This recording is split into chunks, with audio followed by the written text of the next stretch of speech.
Shalom. First and foremost, we want to give all praise, honor, and glory to Yahweh, Ba'Hashem, Yahushai, Ba'Hashem, Rukakwadash, and double honors to the apostles and elders of Great Millstone in New York who rule well, and salutations to all the Akim, pushing this word in truth and sincerity with charity to the four corners of the earth.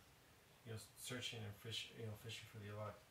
We're gonna get into a quick little lesson about taking things cheerfully and being patient when thou art brought to a low estate, alright? And learning how to deal with the gentle and the froward. What do you guys got that? Alright, yeah, I got it. No, it's 1 Peter chapter 2, I'll start at 18. 1 Peter chapter 2, verse 18. Servants, be subject to your masters with all fear, not only to the good and gentle, but also to the froward. Right, Khan. These are, these men that are over us. They've been set up there through the Spirit. So, with all, it says here, with all fear. You don't want to offend one of these men. You know what I mean, or even your other Akim. Because we don't know who we are. In the Spirit, basically. But for right now, whoever's over you, take heed. He's looking after, he's looking over your soul, looking out for your soul, basically, Slakia. Alright? And what do you call it?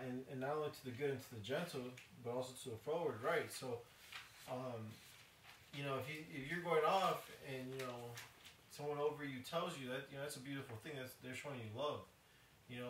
Whether he gives it to you rough or he just tells you, just gently, alright? But however the delivery comes, you have to be you have to take it the right way. All right, don't buck up and get offended. All right, this is verse 19. For this is thankworthy if a man for good conscience toward the Most High endure grief, suffering wrongfully. You know what I'm saying? Yeah, because maybe you didn't do anything. Maybe the Most High is doing this for something in the past.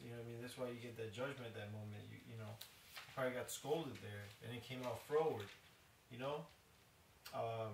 Whatever the case may be, you're suffering wrongfully. If that's the case, then it's a beautiful thing. And you take it like a righteous man, a wise man would do. For verse 20, for what glory is it if when ye be buffeted for your faults, ye shall take it patiently, but if when ye do well and suffer for it, ye take it patiently, this is acceptable with the Most High. So yeah, it's pleasing, it's a delight, for him to see that. For 21, for even hereunto were ye called, Salakia, for even hereunto were ye called, because Hamashiach also suffered for us, leaving us an example that we should follow his footsteps, you know what I'm saying? Because my sheep hear my voice, they're going to follow him wherever he goes, you know what I'm saying? And through much tribulation, we're going to enter through, into the kingdom of heaven, How else can we get to that wide unless we go through that narrow, alright? So, the man over you is looking out for your soul, man. Take heed, alright? Even if you're suffering wrongfully, or if you did something wrong, alright? Humble yourself. Hey, because ain't no better suffering than suffering for Yahweh while y'all shine the kingdom, man. Ain't no better place to be, man. I'm definitely ready to get up out this hellhole, man. But real quick to back the brother up, this backing saying, this 1 Peter chapter 3 and verse 14 says, but and if ye suffer for righteousness' sake, happy are ye, and be not afraid of terror, neither be troubled. So, hey man, if you suffering for Yahweh Yahushua, just like those brothers in Apocrypha, that were 2nd Maccabees chapter 7, or 1st Maccabees chapter 7, if I'm not mistaken. But like those brothers, man, they had to watch. All the brothers had to watch each other die. You know what I'm saying? All the way down to the last, and that was for the righteousness' sake. For righteous sake, man. They was trying to get tricked into eating pork. And then they said, oh, well, if you ain't going to eat the pork, just make it look like you're going to eat the pork. No, the brothers say, no, they chose death for that. And the scriptures say, hey, better is the day of death than the day of birth. And better is mourning than something to do with happy. Well, the house of myrrh, right? The house of mourning, then the house of myrrh. Yeah. You know what I'm saying? So guess what? Hey, when you suffering for righteousness' sake, hey, he says, "Happy are ye, man." You know, hey, I'm happy suffering right now, man. Living through these afflictions, man. Being afflicted by people on a daily basis. You know, being afflicted by your boss. You know, whether it's your teacher. Yeah, you being afflicted. Whether it's just waking up paying rent or waking up not being able to cut on your water and have a fresh drink of water, man. Hey, this world is not in our hands, man. We are mourning right now. We are in a mournful state. That's why we are known as the poor, man. You know? But this back into the scripture, man. This 1 Peter chapter 3, verse 15. It says, "But sanctify the Lord Yahweh in your hearts, and be ready always to give an answer to every man that asketh you a reason of the hope that is in you with meekness and fear." See, guess what? That fear is in Yahweh Shai, man. And that meekness, hey, we have to be meek in this thing, man.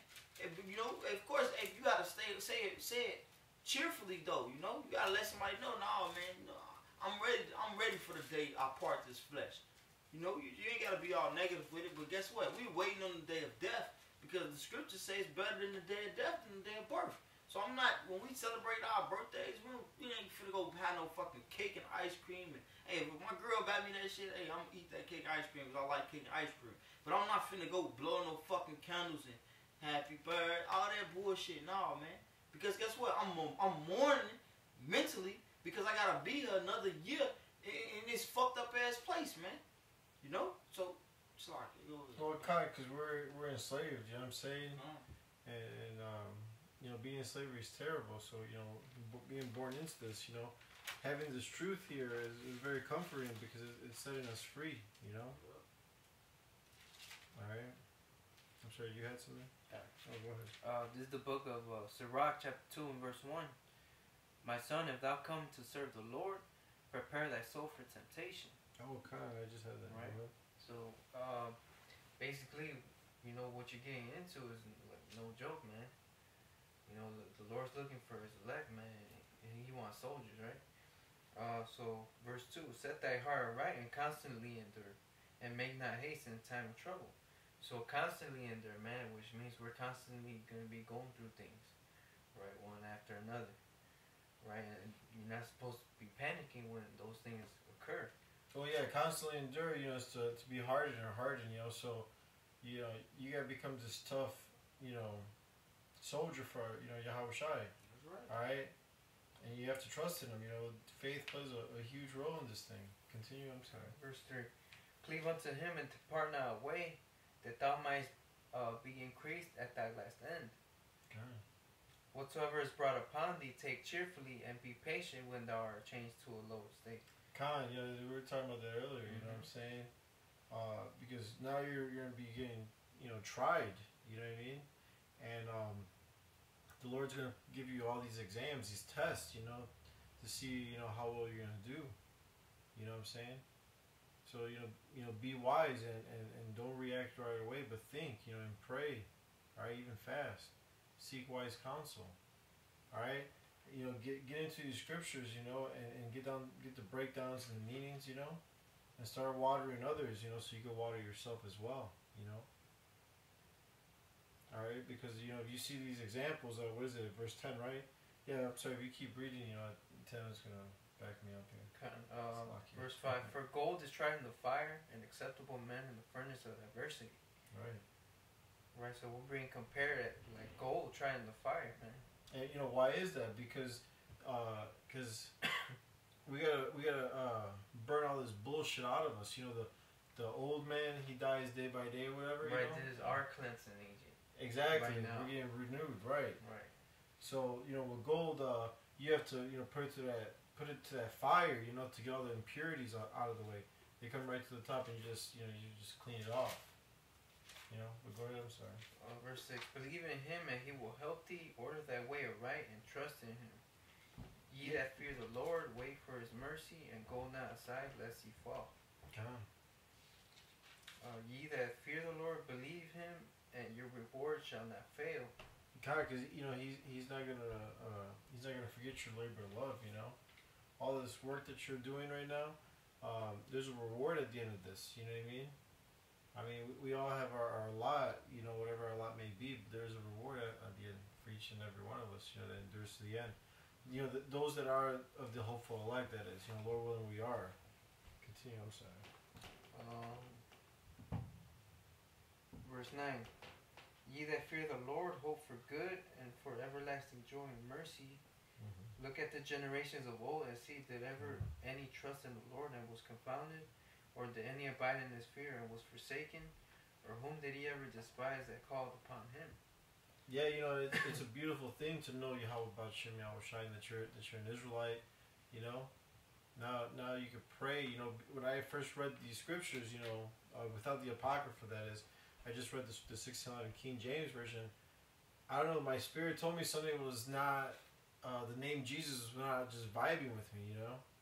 It didn't seem right. So back then, before I met Elder Nagab, I used to pray to the God of Abraham, Isaac, and Jacob. You know, that was like the one consistent thing in here. You know, because that whole Jesus thing was throwing me off. You know, because all my life I prayed to Jesus and for this and that, and ain't nothing happened. You know, I thought I had a lot of faith in doing it. You know, I believed and. It just wasn't the name, you know what I mean? So, take heed of those that are over you. You know what I mean? You can learn a lot, and miss not the discourse of like the elders. Learn these examples that they speak. These nuggets. These are golden nuggets here. What is it? We're in the footsteps of someone that's wise. I forgot, roughly paraphrasing, but get together with the brothers, and fellowship. You know what I mean? You're gonna learn something every time. It's always gonna come out. It's always gonna be spiritual. This way we all grow and grow, increase the body, Lord willing. The Lord blesses us with that increase. I'm sorry, you guys something else? That was probably on that. You got something? No. Oh, I got another scripture. Oh yeah, go ahead. This is 2 Corinthians chapter 4. And verse 16, for which cause we faint not, but through our outward man perish, yet the inward man is renewed day by day. Mm-hmm. Right? So it says that we faint not, right? Because we gotta be grounded and settled in the faith, right, and not moved away from the truth, right? So we can't faint, get them weary knees, like you're gonna fall off, right? Because our outward man dies daily, right? Verse 17, for our light affliction, which is but for a moment, worketh for us a far more exceeding and eternal weight of glory, right? So, this affliction that we go through constantly, man, it says it's light, right? So this is a light thing that we're going through. Oh, right? absolutely. So I mean, we shouldn't even be complaining, Kind of, once you have the understanding, you know what I mean, to water your how about Shai. Our punishment, we're getting a light judgment for what, all the sins we've committed, you know what I mean? Because really we deserve death. Absolutely, yeah. I'm going to just finish this last verse here. Verse 18, while we look not at the things which are seen, but at the things which are not seen, for the things which are seen are temporal, but the things which are not seen are eternal. Right? And constantly we see us at a poor state, right? But it says, well, it's temporary, man. That it's just but for a moment. Right? So look at the things which are not seen, man. The kingdom. Right? And storing up your treasure in heaven, not here in the earth. But that's about it. Yeah, kind of know, if I may, seek out those spiritual gifts, you know what I'm saying? Alright, because all this worldly stuff is going to pass, And during Jacob's trouble, which approaches, it's the Spirit. The Spirit's going to be guiding you. Isaiah 33 and 6. You know what I'm saying? So take heed of what other brothers may say to you. You know what I mean? So that you could grow. You could acknowledge your faults, your secret faults. If someone else points it out, and even ask the Lord to search you. You know what I mean? And purge you out of those wicked things. Bring it to light. All right. And I hope Well, we hope this lesson was edifying. Again, we want to give all praise, honor, and glory to Yahweh, Ba'ashem, Yahushai, Ba'ashem, Rakakadash. Double honors to the apostles and others, a great millstone. And salutations to Akim, pushing this word in truth and sincerity with charity. Shalom. Shalom. Abba, Abba. Blah, blah, blah.